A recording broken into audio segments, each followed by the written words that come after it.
to myself again. But it's the only way you're ever gonna learn. You look back and it's all in the past. I'm dwelling on the thoughts I cannot say to you. If I don't say the words, then maybe it's not true. And it feels alright when they come and say to you. Hi, welcome along to NUFC Matters with me, Steve Raitt. That is the professionals, and it's me and Stu today. No Mitch, he is otherwise engaged. It's a pre-recorded show, so for those of you in the chat, you will have to chat amongst yourselves today. Stu, how are you, mate?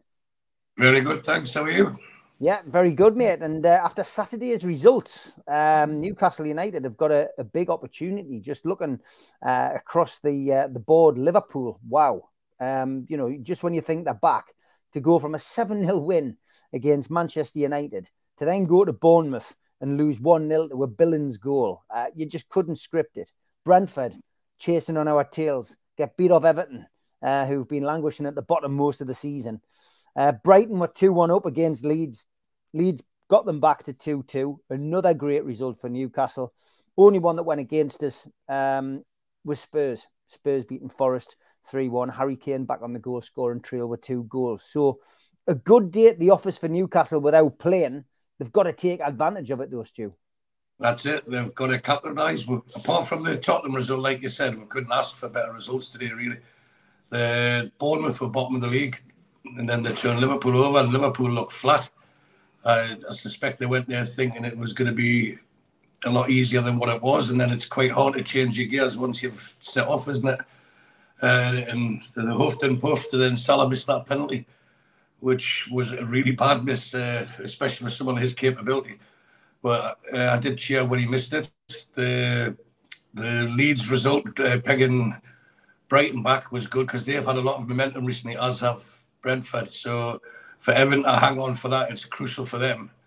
And it's really beneficial for us. And now the onus is on us to take advantage of that. Well, tomorrow, today, as it will be when the show's on. Yeah. For me, Newcastle, you know, will take advantage of it in some way, shape or form. I can't see them getting beat off Wolves, but I predicted a point, 1-1 draw on the Amigos. We will wait and see. Lots of stuff going on over this weekend. We did an hour more or less on the Amigos talking about match of the day. So, you know, we're not going to drag that on too much, Stu, but I do want to know your opinion on it. You know, Gary Lineker stepping down, you know, from the show. Was he pushed or did he fall? Then Ian Wright, then Alan Shearer, then just an avalanche of people refusing to do shows, meaning we didn't have any football focus. You know, match of the day becomes, a footage only show. What's your take on all of that? To me, it's highlights or exposes more Tory corruption. Gary Lineker, as I understand it, he was asked to apologise to keep his job or keep doing the show, and he refused to do that. He's off the stance. He's never said anything whilst being on there for the BBC. What he wrote was, he didn't say they are. He said the wording was similar to. So I don't want to get drawn into whether I agree with his politics, because most of the time I don't. But he's entitled to have his own speech, and there was nothing abusive with what he tweeted. But when you have the chairman of the BBC being a Tory donor, I believe to the tune of 400,000, and he also helped the former Prime Minister, Mr. Johnson, for an 800,000, helping finance an 800,000 personal loan. You know, it seems to be a favour, right? You know, the old boys clique as they have. You know, and it stinks. This is the same BBC that wouldn't play the start of the World Cup, you know, the opening ceremony, because of the human rights issues. But when human rights issues in the UK are getting talked about, they're not allowed to be talked about. And it should be the British Broadcasting Corporation, not the Conservative Broadcasting Corporation. So that's my little opinion on it. And I'm very, very pleased that Ian Wright, then Alan Shearer, decided to link arms with Gary Lineker and support their brother-in-arms, I suppose. And then, as you said, there was a domino effect. Lesser personalities who all play a role all decided to step back. And it was the BBC now have a huge choice. Do they back down, which I believe they probably try not to, or do they try and come to a compromise, which is a sensible solution? Because I don't think Lineker has anything to apologise for a tweet.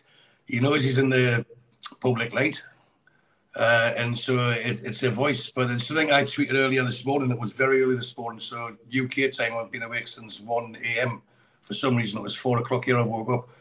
And what I said, it was good to see that the silent majority, when it finds its voice, the movement is powerful, and it's really rewarding to watch, because sometimes it's the minority who speak the loudest and they're the ones that get listened to. But to me, whether the majority of people agree with Gary Lineker or what he said, the ones who don't should also agree he's got the right to say what he did say, or have at least tweet what he tweeted.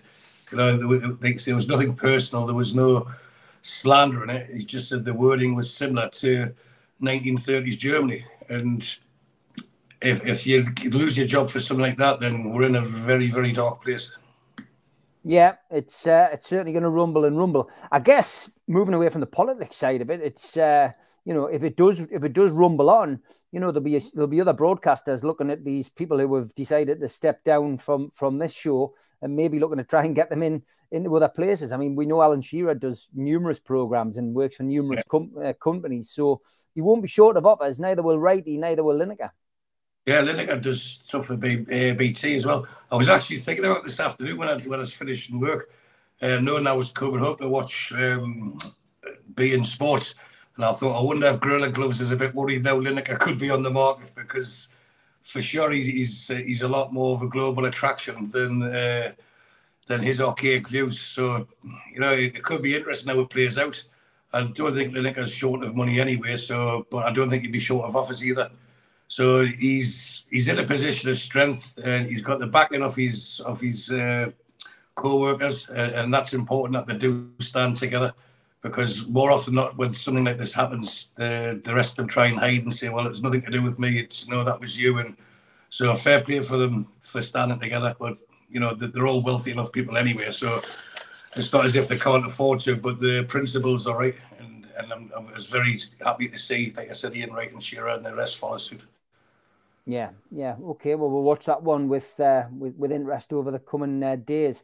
This week, John Henry at Liverpool called for further spending limits because restrictions would prevent Newcastle United, I guess, from improving. I think that's more or less what he was getting to. He stated that there should be no additional limits on spending in the Premier League. So the top flight does not go the way of European leagues where one or two clubs annually have little competition. Of course, he made these comments, during a campaign where his team have suffered defeats against Nottingham Forest, Brentford, Brighton, Wolves, and now Bournemouth. And ultimately, they've had a major fall from grace this season. Obviously, at the moment, point clear of Newcastle in fifth place. We hope that against Wolves we can go, and get 3 points and get back above them. But it's a fascinating time. We've definitely got Liverpool rattled, haven't we? Absolutely. There was a tweet, and I apologise, I can't remember who put it out there, but I know it was me and Keith were in the thread, but it was just a perfect description, and it was just like Liverpool are trying to get the big six to pull up the drawbridge. In other words, like, we've got everything here, you can't cross here, this is ours, and we'll do everything we can to stop you. They've spent and they'll continue to spend. They've spent a lot of money over the years. So without getting too excited about anti-competition law and stuff like that, how can you tell someone they can't spend money? Financial fair play is not financial. It's not fair play at all, is it? It's there to by design to make sure that the wealthy clubs stay wealthy and they can spend more. So as long as they've got the right people in place, by default, they should always be in top. But that's not how sport works, as Bournemouth beating Liverpool earlier shows, doesn't it? It's that, and that's the beauty of it. We can't kill it just to please a few wealthy individuals who want to make money out of the game. It's a global game. It's the working man's game, and I refer back to when they tried the European Super League. I think they've seen how the real man on the streets feels about it. It's like Chelsea were the first to protest, and the rest followed suit. And the real supporters want real competition. There's nothing in the glory. It's like the Ben Johnson winning the 100 meters. He did it by cheating. So even though he won, I'm sure, I know it got taken off him, but at the back of his mind, he's going to, would I have won that anyway? Should I have won it? So for John Henry to come out with that, it's they're not even trying to hide what they're doing now. They're trying to protect what they've got, which is fair enough, but protect what they've got by having a better recruitment team and let the manager focus on his team instead of pointing the fingers at others all the time. Because that's the easiest way to fall down. You start, look what they're doing wrong, look what they're doing wrong. And it's trying to detract from what you're actually doing wrong. Get your own house in order. And if Liverpool are the powerhouse that they say they are, they should go on a long run and get the top four. But football's not like that. As I said on Wednesday's show, Steve, everyone was panicking. If we win our games in hand, we're back and forth. So it's not that bad for us. But for John Henry to do it, I'm sure... I say sure. I suggest he's had conversations with others to say, yeah, we think that's the same as well. But they'll all come out and take turns. It's like a game of roulette with them, isn't it? They'll all come out and take turns and say something divisive or something that isn't right, that they know is not right. And so it's not the same person all the time. So just wait until, the next one will probably be Levy at Tottenham. He'll come out and say something that's going to be for the benefit of the top six, but they say, oh, it's for the good of football. No, it's not. It's for the good of Tottenham Hotspur. So let them crack on. We've done everything right by the book. We haven't splurged the money like many suggested we would. And we're building the skyscraper that Murdoch had said last year. Yeah, we certainly are.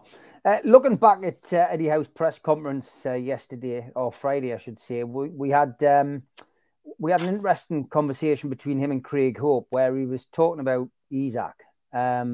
His question was essentially when does the point come for a £60 million player, when he wants to play? And, Howe's answer was simple. He said, Alex, he decides, with his performances in training and when he gets a chance to play, on whether he performs. It's how well he performs in action, and then he'll have a decision to make. And I think that the interesting thing was he said that he wasn't 100% fit to play 90 minutes, and that caused a little bit of head scratching amongst our support. What's your take on that? He keeps pointing to the concussion injury. He keeps pointing to the fact that it's set him back a week. He likes to use the word optimum fitness quite a bit in his press conferences. I mean, Wilson hasn't been playing well at all, and by his own admission, he's thrown his hands up and admitted that it's his fault. But Isak must be getting a bit frustrated now. Well, that's from the outside looking in. On the inside, we don't really know what is happening. There could be a case if they need to nurse him along, they don't want to. As in, if they examine the tear that he had in his thigh, if they keep looking at it and thinking, right, it's still not fully fit, but it's enough to give him X amount of game time. So they don't want to announce that either publicly. So, he could be playing, well, I'm playing devil's advocate, but he could be covering for something that we are unaware of. But at the same time, by choosing his words, if someone's played a game and they're not at the optimum level, then Gordon can't play on Sunday, tomorrow, because if he's missed a few days training this week, which I'm led to believe he has, because he's picked up a niggle, then he's not going to be at his optimum level. But getting back to Isak, he's building up, and I think if he was fully fit, he would be straining at the leash, wouldn't he? He would be knocking on the door saying, come on. It's something I think we discussed last Sunday on the professionals. If you've spent 100 million on two players, they should be playing. You've brought them in. You didn't inherit them. You've chosen them. Because there's no transfer income off that size that doesn't get the seal of approval of Eddie Howe. So they've had time to blend in. Isak, with his injury, it may take longer to get him up and run to full fitness. But I just think by playing Isak, it causes an extra headache for him. Like, how do I play him? Where do I play him? He's not an out-and-out number 9 as we know it. But at the same time, Wilson, if you look at how he was before the World Cup, he was playing like Malcolm McDonald. Since the World Cup, he's been playing like Rob McDonald. And for only those of a certain age will remember who those two players are. We interviewed him on this channel many moons ago. He wasn't the best number 9 we've ever had, let's put it politely. He's up there with Riviere and people like that with probably the worst number 9s that we've had. But that's the thing. The frustrating part of Callum Wilson is when he's on form, there isn't many better of him in the league. When he's at full pelt, when he's off the shoulder, when he's harassing the defenders, when he's running at defenders, when he's creating space, he's a natural finisher.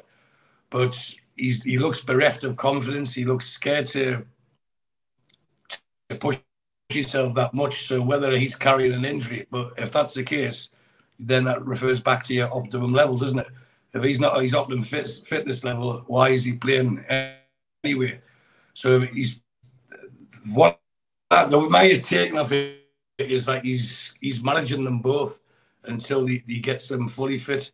And I think in an ideal world, he'll try and keep doing that till the end of the season, unless one hits a really rich vein of form and the decision gets made for him. And then the summer, you could then say, look, we're going to bring in another centre forward and allow Callum to go and get game time elsewhere for a fee. You know, that's also another possibility as well. But visually, from what we're seeing on the pitch, it's a no-brainer that he's actually be starting in front of Callum Wilson at the moment. And I love Callum Wilson. I think he's been fantastic for us. But he's not playing at his 100%. And he can come out with all the sound bites and apologise and he knows what's wrong and stuff like that.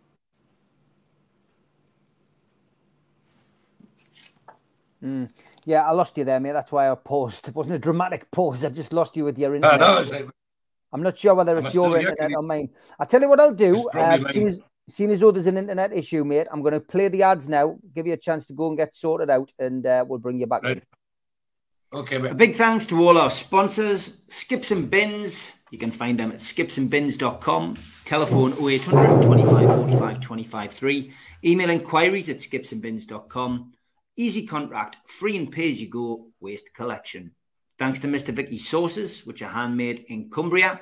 You can order them from mrvickys.co.uk or by calling 01768 210 102. Welcome aboard to Fruy Vita Getaways. You can email them at fruivitagetaways@gmail.com. Call or text them 0792 842 7895. Please join and share their Facebook group as well at Fruy Vita Getaways. Book your holidays or short breaks in the UK or around the world with them. Let them find your happy place. ABTA and ATOL registered. Thanks to Media Arts for all the help with the video side of things. And thanks to qtechshop.co.uk, the makers of pool tables and snooker tables in Wallsend, Newcastle. And the guys who run our website, NUFCmatters.com, where you can buy lots of t-shirts and merchandise. If you want to subscribe to the show, hit the subscribe button underneath this video today. It is free to do so. Hit the thumb up to like the video. It's good for the algorithm. And click share to your other social media. If you do subscribe, we do send you a free car sticker. To get that, email john@nufcmatters.com and he'll post you one out. If you want to join the NUFC Matters cult, then put your smartphone over this QR code now and it will take you straight there. Alternatively, go to the website, nufcmatters.com, and you can join for a one-off payment of £25. You'll receive a cup, a pen, a membership card, and a scarf, and entry into the monthly draw. You can also join via YouTube, and if you click join beneath the video, you will see a variety of prices and how you can support the channel. You can alternatively make a donation with a super chat in the chat tonight. Just click the $sign. We're also available on iTunes and Spotify and other podcast providers. We also help the food bank on this show. NUFCfansfoodbank.co.uk is where you'll find the matchday bucket and you can make a virtual donation 365 days of the year. As always, we've got a whole host of events coming up throughout the year. An evening with Nobby Solano takes place on Saturday, the 25th of March at the Tyneside Irish Centre. Tickets £15. Book now at nufcmatters.com. An evening with Peter Beardsley at Leamington Labour Club. Tickets are £20. 31st of March. And you can get them direct from the venue. An evening with Nobby Solano Good Friday, the 7th of April at 4 p.m. Tickets are a tenner and available behind the bar at Felling Cricket Club in Gateshead. An evening with Supermac, hosted by Gibbo at the Tynemouth Surf Cafe, Tuesday the 11th of April. And tickets direct from the venue. This is a limited ticket event, only 35 tickets available, so book soon. And an evening with Frank Clark and John Gibson, Thursday the 20th of April. Tickets are £15. Book now at NUFCmatters.com. In June, Rob Lee will be at Louis' Liquor Store in Newcastle, and you can get tickets direct from the venue. And an evening with Rob Lee, Lee Clark, John Beresford takes place the following evening, Friday the 2nd of June at the Grand Hotel in Gosforth. This is in aid of the Heel and Toe charity, and tickets are available from their website, www.heelandtoe.org.uk/events. And if you're a boxing fan, the Night of Champions comes to Gateshead at the Fed. Frank Bruno, Ricky Hatton, Nigel Benn and Joe Calzaghe are part of the UK tour, and you can get your tickets from www.goldstarpromotions.co.uk. Okay, Stu, we've got you back. Yep. Hopefully internet's a bit better. Yeah, it sounds a lot better now, actually. Still a bit ropey, mate. Yeah, it's still a bit ropey. It's still a bit ropey here, mate. It's going in and out. I'm not sure what you've done compared to what it was like before, but it's worse. It's worse. Yeah, not great, mate. I've got to be perfect. I'll try again. Peter Beardsley Soccer School, ages 6. It was 36. I will do, mate. Ages 6 to 16 years. Fox Hunters Pavilion, North Shields, NE 299QB, April 3rd, 4th, 5th, 6th, and 11th. If you want to enlist your children on that, then peterbeardsley.soccerschool.com is the website to go to for a cracking week for your kids to learn from one of Newcastle United's legends and one of the best players we have seen in a black and white shirt. And we've got limited tickets now left on the signed Alan Shearer 260 dinner ball. We've waited a while to get these signed, but we are donating a percentage of each of these balls to the food bank. So 99 tickets, £1.50 a ticket. To enter, go to nufcmatters.com and you will see the ball image on there. Just click that and you will be able to enter the raffle in that way. And the food bank shirt this week is signed by Nobby Solano. Go to @SteveWraith, and that is at the top of my Twitter. Place a bid underneath, you know the score. The highest bidder at the end of the week wins the shirt. Stu's back. Hopefully his internet's a bit better now. Testing. Yeah, that's better, mate. Great stuff. Just want to ask about the other news story this week, which is, the call for Newcastle United's takeover to be looked at again. Nick DeMarco, of course, a friend of this channel, has come out and said that, Newcastle United's takeover will not be looked at. It's ludicrous, really, to suggest that is even going to happen. And this all comes because of, the links between Manchester United and a Qatari ownership. What have you made of all of that, mate? You live in the Middle East, mate. What's your thoughts on all of that this week? I just filed that under a slow news day. That's what that was. And similar to what I said earlier, it's look at what they're doing, not what we're doing. Yeah. And it's trying to highlight that Newcastle's got their takeover. So the Manchester United fans amongst the press were trying to do that and say, well, there's no reason why the Manchester United one shouldn't go through quicker. I've lost you now, Steve. Not you back. I was getting a drink, mate. It doesn't look great when I keep leaning across the screen in front of people while they're talking. So if I do that, just ignore it. Right, okay. So there was no... To me, it's quite clear whether they're just trying to feather their own nest, but the way I'm understanding it, and I know that Mitch said it on the Amigos as well, I don't think it will go through. Not just because of why they're trying to point at Newcastle. The guy's personal wealth, and I say only, is only 1.2 billion, and not bad for a doctor, but that's his personal wealth. So how can he then substantiate a bid for 4, 5, 6 billion and then carry on financing it? So he has to get the money from somewhere, and that money would have to come from the state. It can't come from the same fund, the QSI, that's is funding Paris Saint-Germain because they'll be in the same competition in Europe. So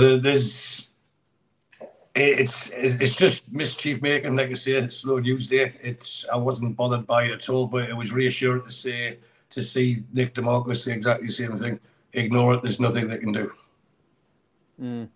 Interesting chat on Soccer Saturday today. I don't know whether you would see that, but from my perspective, it was just pundits are always going to have their say. But on the panel was Chris Boyd, Michael Dawson, and Clinton Morrison, along with Jeff Stelling from these parts, of course.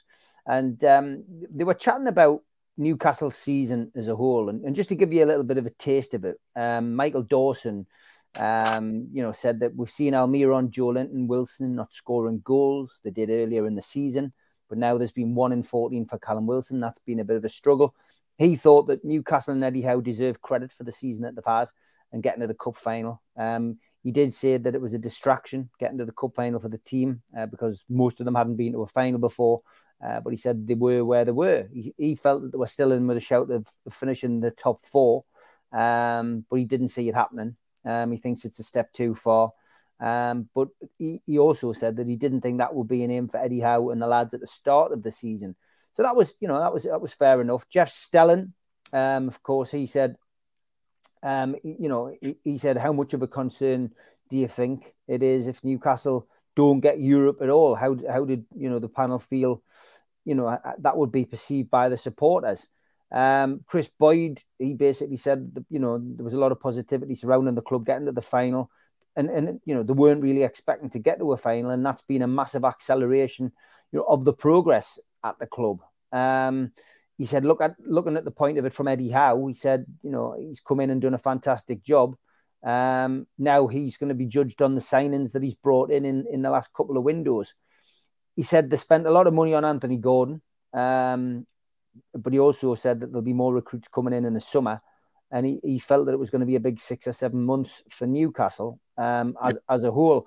And then Clinton Morrison had his say, and he said when the new owners came in, he felt that they were going to spend big and spend lots of money. But then the other panel pointed to the financial fair play implications, and said, maybe spending all that money on Gordon meant that they couldn't bring in another player. And the chatted then essentially about Eddie Howe and a couple of comments that he'd made about being disappointed that he hadn't had a chance to bring, another striker in, etc. And, it was a really good chat, and anybody who watched it will probably agree. I think, the pundits weren't having a go. They weren't looking for clickbait. They were having an open chat, probably the same kind of chat you're having in a bar out there with Newcastle fans, and I'm having in a bar over here with Newcastle fans. But they highlighted as well that obviously in current form, Newcastle haven't played well in the last 3 games, but they've been big games. And they also pointed, looking ahead to the game against Wolves, that Wolves have taken 13 points from the last 8 games. Newcastle have taken 8. So, it's a tough test for Newcastle this weekend. But overall, listening to those points that the lads made, what's your take on all of that? I mean, financial fair play is restricting Newcastle, isn't it? It is to a point, but when it's talked about buying players, the players that we want, we're operating in a very, very small circle now, because we want the top players, but also we have to be able to attract the top players without the guarantee of European footballers yet. So it does limit who we can get, and there's a lot of research goes in. Hence the reason there's been 2 windows they've tried to get Madison, and I'm sure that I hope it's going to be third time lucky in the summer.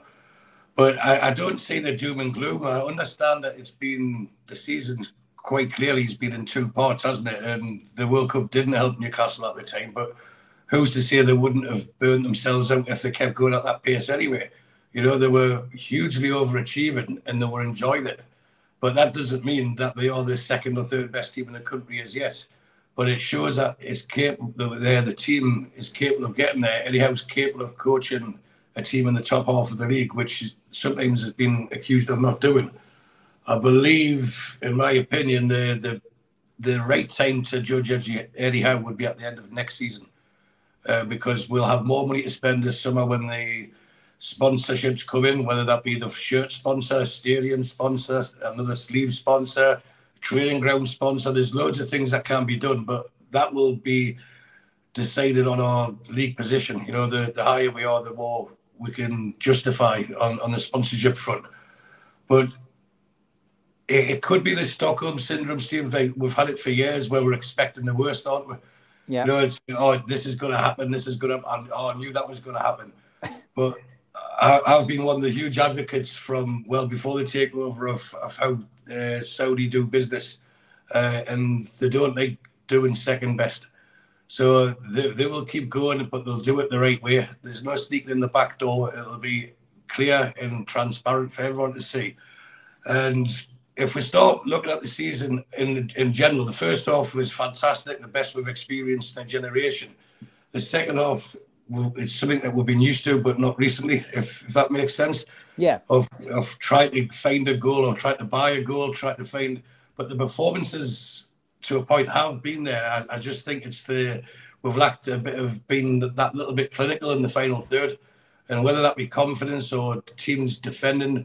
But as the seasons went on, teams have defended deeper against us, you know, and that is a big respect to us. But it's a conundrum that we're having to break down. And as long as we create the chances, I think we will. But take the season as a whole, we've never had a longer unbeaten run in the club's history. That's fact, right? We've only lost to 2 teams in the league this season, and one of them is probably the best team in the world, although they've never won the Champions League. I think Manchester City are renowned or recognised as being the best team in the world, and Liverpool. So there's only 2 teams we've lost to.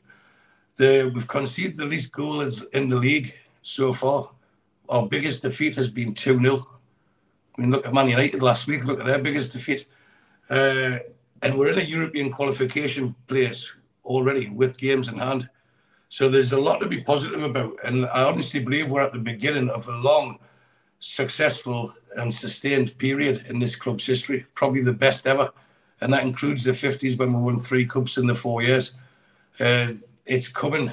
But I think where the angst comes from is, as a fan base, we've been that starved of success for so long. When we get a taste of it, we want it quicker. We want more of it. You know, it's like, you know, you go out for a really nice meal and you order loads of starters because they all look nice and you eat them all. And then the delicious main course comes and you're too full to eat it. So we're in a position where we have to be patient. You know, the games come, the seasons are where they are, the games get played when they get played. But if we take solace in the fact that we have owners that really, really, really want us to succeed and have the financial power to make us help us succeed, and they will employ the right people, the best people to do the job for us. You know, so that the future is amazing for Newcastle United. Yes, we've hit a bit of a barren spell, but one game tomorrow or today, as people are watching it, can change all that. You know, we could go and blitz Wolves, do the same at Nottingham Forest, which we are very capable of, by the way. 6 points puts us into 4th place going into the break, and we'll still have games in hand. So I don't think it's doom and gloom anyway. And the results earlier with Brentford and Brighton dropping points and Liverpool dropping points, you know, it shows how the season can go. Not everything, you can't win every game that you're expected to win. And yes, there's been frustration when, you know, you look at Leeds at home, Bournemouth at home, Palace at home, West Ham at home. These are the games that we should be winning. But at the start of the season, you say, okay, we'll take 3 points off them. But who would have said that we should be Tottenham away? We should draw at Old Trafford. You know, you have to balance it out. We'll draw at the Emirates. So I think overall, although they were performing, I think you would probably get 9 or 10 at the start of the season. But for the last, since the turn of the year, they've won 1 league game, haven't they? So then that brings it down to 4 or 5. But the season in general, I think everyone should give it an 8. And it's got the potential to get even better. It's only the press that are writing us off. You know, they keep talking about how Liverpool are going to do it and how Man United are away. But I think I read somewhere that Liverpool had played 6 games at the time that we played 2. And that's where the gaps come from. And the fact that they beat us, that was a 6-point swing, wasn't it? So if we win these 2 games, these 2 upcoming games, we're right back up there again. And the world looks far better. So, and I genuinely believe we're capable of going and running. The fixtures are kind to us. But win these 2 games, then we've got Man United, haven't we? And there should be some form of revenge exacted in that game. And I think every single player in the black and white strip will be up for that. And I can imagine St. James has been a cauldron, and that might just be enough to swing it our way. Then we've got momentum again. And why can't we finish? Because there's none of the top 8. We have to play away again, I don't think. Brentford, sorry, apologise. We've got to play Brentford away. But the rest all have to come to us. So it really, I know it's a cliche, but it's really in our hands how the season finishes. And you have, if Isaac's not at optimum fitness, he's only going to get fitter, isn't he? Wilson can only get fitter. Gordon will only get fitter and fresher. You know, St. Maximin's been nursing himself back in. So potentially we've got an explosive forward line. We'll just need it to click. And once it does, someone will get a battering, but then the confidence will come streaming back. So I'm still very, very upbeat about how our season's going to finish. Yeah, that's why people like you on this show, because you're always upbeat. It's easier being upbeat as a Newcastle fan now, I have to be fair. Are you as upbeat as some of the Newcastle fans who voted in the Newcastle United poll on the Chronicles website? This was getting a cross-section of supporters' views on where they felt Newcastle would finish this season. 4,000 fans voted. 1% voted 3rd place. 16% voted 4th place. 13% voted 5th place. 6th, 44%, which is a Europa League spot. 7th, 17%. And 8th, 7%. So 93% of the fan base think we'll finish in Europe. Exactly. That's the way to look at it, I guess. Yeah. Where do you think we'll finish, Stu? I said 5th at the start of the hand season. on heart. Honestly, I still think we'll finish 5th. But I do believe we're capable of finishing 4th. But even if we were to finish 7th, then, you know what I mean, amazing. We're into Europe. And if it is, I know it sounds really strange, but I'd rather be in the Conference League than Europa League. We'll get easier games and it gets us the European trips that we crave for as fans. And it'll be an initiation in every season, because I believe we're capable of, or we will be capable of qualifying for Europe every season thereafter. But for me, I still think we can get the Champions League. But if I had to be hand on heart, I think we'll finish 5th. I think we'll just get pipped we've got a huge game at home against Tottenham, who are very hot and cold. And the only reason that they're up there is when they are hot, they get 3 points, when we've been picking up 1s. And that's been the big difference. But we beat them like we did with Arsenal. You know when you get the Arsenal at the end of last season, you have a performance like that. We know what we're capable of. And this team's better now. You've added Botman to it. You've added Isaac to it. You've added Gordon to it. The squad, it is stronger. So there is more ability there. If you look at the players that have left, if the 3 I've just mentioned there, and then you think of Kieran Clark, Hendrick, and let's say Chris Wood, for example, although, I'm a big fan of Chris Wood. Which 3 would you rather have going into the last half of the season? And it has to be the ones that we've got right now, isn't it? So why can't we finish the season with a rattle like we did last year? And I think we will. I think the fixtures, although at the start of the season they were meant to be unkind to us, we got through them and it worked in our favour. So I think this time these teams are going to have to come to us and have to try and win at St. James's. And only one team's done that in the last 15 months. Only one team's won at St. James, and that's Liverpool twice. So that's what they've got to come up and play against. And if we get these wins, I'm banking on us getting a win against Wolves and we'll win against Forest. We'll go into that break. And normally when Newcastle have a winter break, they come back firing, don't they? And they'll be in Dubai in a couple of weeks' time. So they'll be nice and refreshing. And thankfully, not many of our players were picked for the internationals. The 2 Brazilians weren't chosen. So there'll be more of a squad get together. There'll be more camaraderie. There'll be more wanting to fight out for each other. And there's many reasons why we can finish with a flurry. Yeah. I mean, for me, the trip abroad couldn't come soon enough. And hopefully that does, give the players a chance to reflect on a great job. A job well done, first of all, but also to regroup and get themselves, back in a positive frame of mind for the final, final run-in.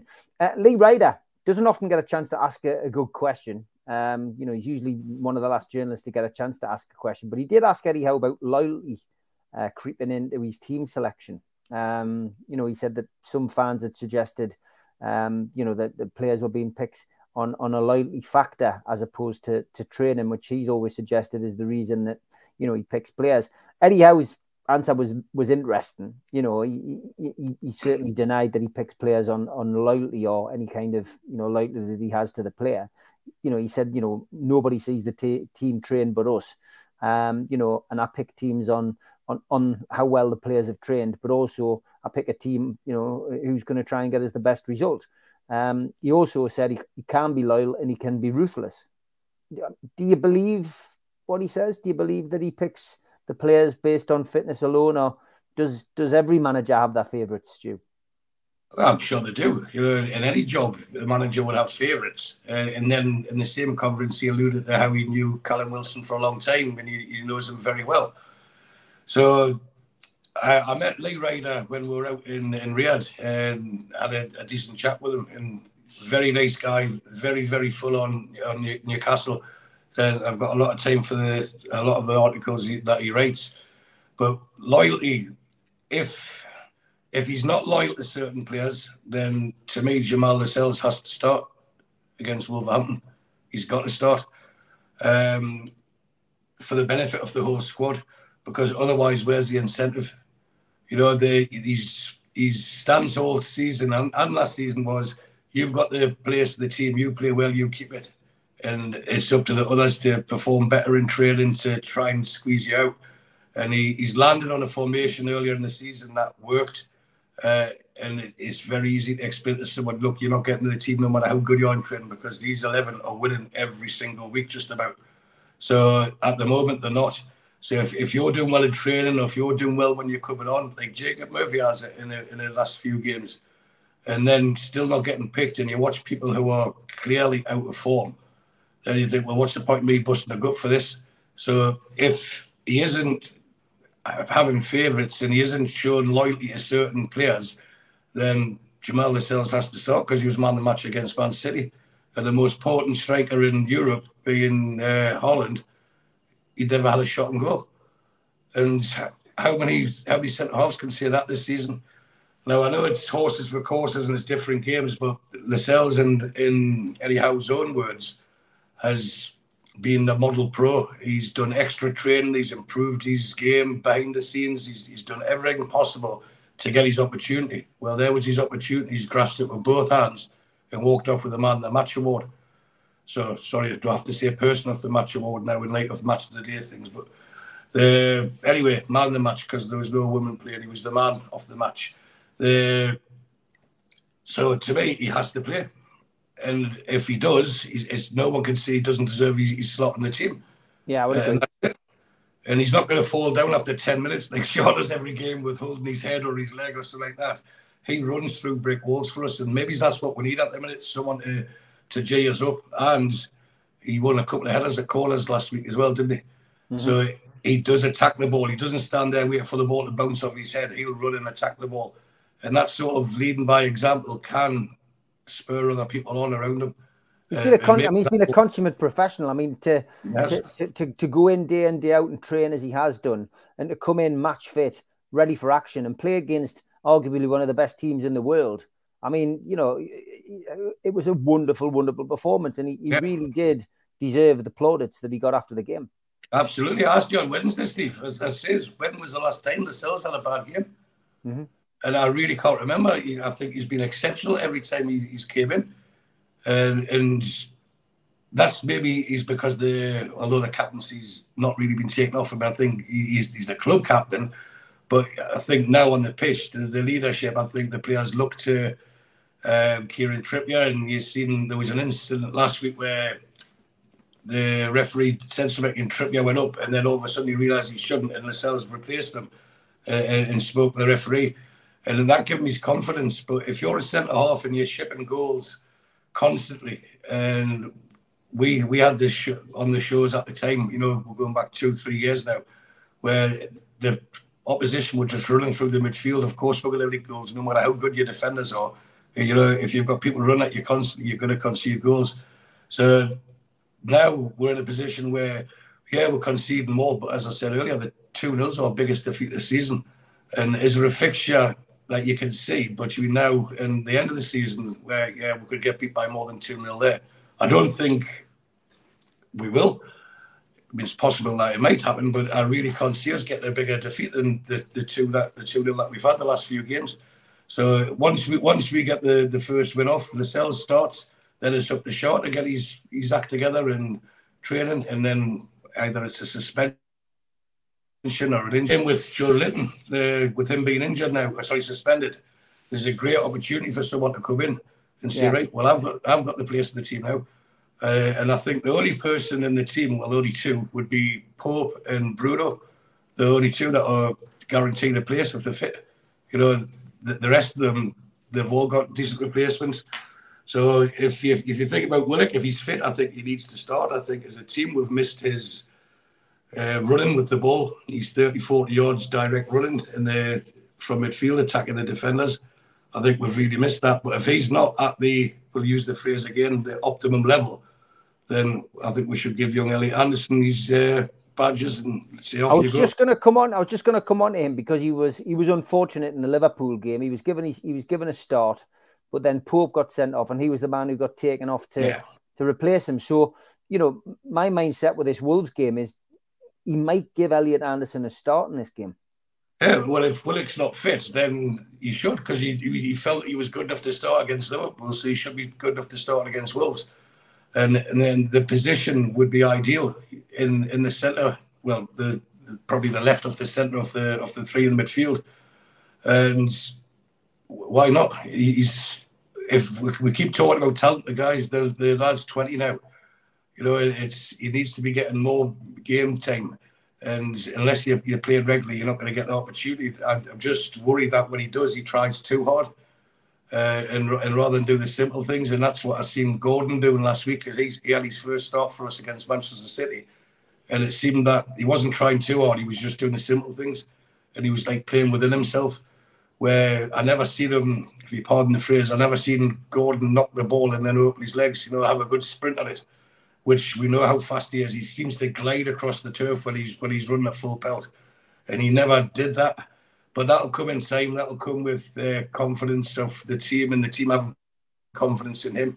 So it was all, let's do the little things right to make, keep possession, etc. Against Manchester City, where it's the toughest test we'll have all season. But with Gordon, if he's not fit, you're not playing him. That's where ASM comes in. And then if Willock's not fit to replace Joe Linton, then for no reason, I can't think of a reason not to play Elliot Anderson. You know, he's creative. He's willing to take a chance. He sees a pass, and that's the sort of thing we might need. We've talked about it for weeks now. We've lacked someone who can pick the lock in the final third. Maybe Elliot Anderson's the one that's waiting to happen, because it was this time of year he come on fire at Bristol Rovers. I understand it's a different league, but it's still the same ball that you kick, and he's passing it to better players. So why not give him his chance if Willock's not fit? I certainly would. Yeah, me too. It would be good to see him have a run out. I guess the left back situation, the question was answered last week when, Jamal Lascelles came in to replace Shaw and Botman was left at left back.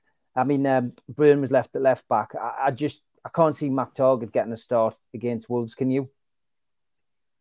I think I could. There's a couple of players there who are, I wouldn't say burnt out, but they've been playing above their capacity for a long time, and Dan Byrne's one of them.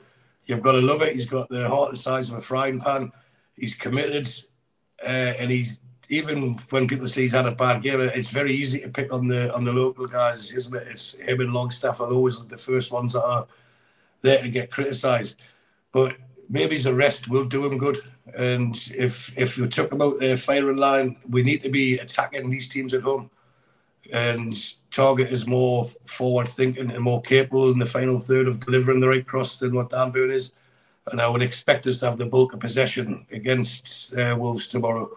So with that, we need as much ball in the box as possible. And I think Targett's a better option to provide that than what Dan Byrne is. If you're looking at a game-to-game basis, no slight on Dan Byrne because he's had a magnificent season with some dips in form, but so is every player.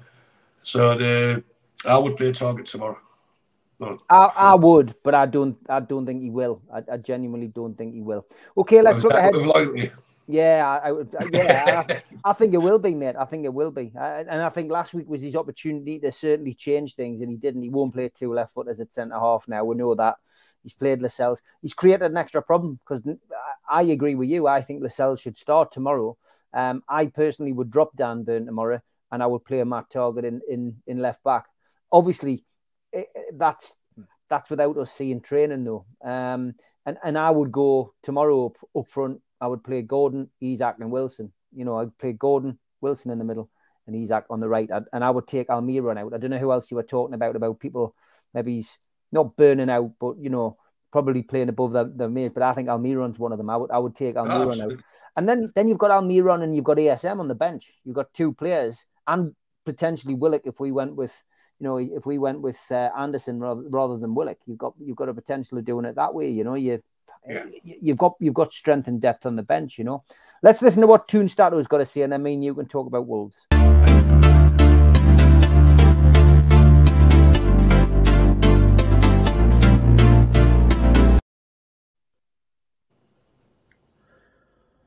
Hello, all. Wolves at home on Sunday. What a game, some very peculiar stats. We won 1-0 last season, which ended a run of 5 home league games without a win against them. But the strange fact is that we have played Wolves 9 times since they came back to the Premier League in 2018, and we have scored exactly 1 goal in each of the 9 encounters. As I said, we won last year 1-0 with a goal by Chris Wood from the penalty spot. We have not beaten Wolves in 2 consecutive home league games since 1977. When it comes to players, we know that Callum Wilson is not in the form of his life. Actually, he has played 8 times against Wolverhampton and he has never scored against them. It's his longest run against any club without a goal in the Premier League. Actually, we have lost our last 3 games, 2 in the league, and 2 in the league and 1 in the Carabao Cup final, while we had only 2 defeats in the previous 29 games this season. While Wolves, with Lopetegui in charge, they have taken actually 17 points from 11 games, which is a pretty good return. And overall in this game between Newcastle and Wolves, in the last 15 games, 10 have ended up in a draw, and most of this, as you well know, has ended 1-1. So let's see what happens on Sunday. Me personally, I believe that we will win it. Away the lads, and we are back in the battle for Champions League. Newcastle United take on Wolverhampton Wanderers at St James's Park. 4:30 kickoff live on Sky Sports. And as always, it's a sellout at Newcastle. And hopefully Newcastle can get 3 points. Joe Linton serving the first of a 2-match ban. Bruno is fit though, no injury worries whatsoever. And as we've already talked about on the show today, Alexander Isak is available, but probably can't play 90 minutes, according to Eddie Howe. As for Harrison Ashby, that is the only other real injury concern. He hasn't trained with the first team for a couple of weeks, or any pitch at any level due to a hamstring issue. Emil Kraft is back in training, but of course he's not in the 25-man squad, won't feature this season, but that's great news for him personally and for Newcastle United for next season. As for Wolves, Costa, Kalajic and Chiquino are all out, but Chan Huang and Boubacar Traoré both returned to the squad after their injuries. Hugo Bueno wasn't confirmed as to whether he would be fit to play during Friday's press conference. There was rumours abound that Ruben Neves may well miss the game. That is, we'll wait to find out when the teams are announced. He's got 9 yellow cards, and of course they have 2 big games coming up against relegation rivals Leeds and Nottingham Forest in the next couple of weeks. The rumours were that they may well rest Neves so that he was able to play in those games. We will wait and see. Referee Andy Madeley, and he takes his 2nd game of the season for Newcastle after the 0-0 draw at Arsenal, and on VAR, Tony Harrington. Okay then, Stu, how do you see this one going, mate? It's interesting about Neves, isn't it? Because if they do rest him, then it's a tip of the hat to us, and it gives us a huge onus of them saying, look, we don't think we're going to win this one. We've got more chance of winning the next two. Good point. So that's good for us. So, but even if they do play him, he'll be conscious of that as well, and he might be more cautious and not go full-blooded as he can do. You know, you don't get yourself to 9 bookings without getting stuck in, as Joe Linton's proved. So it may be that it works in our favour for once. Sometimes the fixtures have worked in our favour. Regarding Miggy, like I said, if what I've heard is correct, that Gordon's picked up a niggle, then I think he's unlikely to start. Had he been fully fit, I would have started with Gordon on one wing, and I would have put ASM on the right wing, because for the reasons I've alluded to, you hit the byline and get the ball in, because Miggy has become predictable. I mean, you've got to love him, but he doesn't smile as much now. He looks tense, doesn't he? Yeah. When he's playing, he's lost that natural smile, because he has to beat the man twice. He skins him and then has to go back on his left and try and beat him again. And the support from the crosses that are coming in from the right are all from Trippier. So if you've got, and I think with ASM, if he was to play out there, Trippier can marshal him a bit better, because he seems to have his respect and he seems to have his ear as well. You know, so he could pull him back a bit, but also give him the license. Go on, attack them. Go on, and don't be scared to lose it. Just do something with it when you have the opportunity to do something with it. What we need to be doing is taking more shots. We seem to be having like the Arsenal syndrome from a few years ago, where they needed to walk the ball into the net. You know, get ourselves on the edge of the box, take a crack. It can bounce off, go anywhere, get a corner, come back to us. You know, it's like anything. The more tickets you buy, the more chance you've got to win the raffle, haven't you? Yeah. So they need to be taking shots. Hopefully, I'm sure they have been practicing long-range shots. They've been looking to improve the free kicks, the corners, and having themselves in the team. I would love it if he started and scored in that game. You know, because he scores quite a few from the set pieces. I know he scored a couple against Wolves in the past.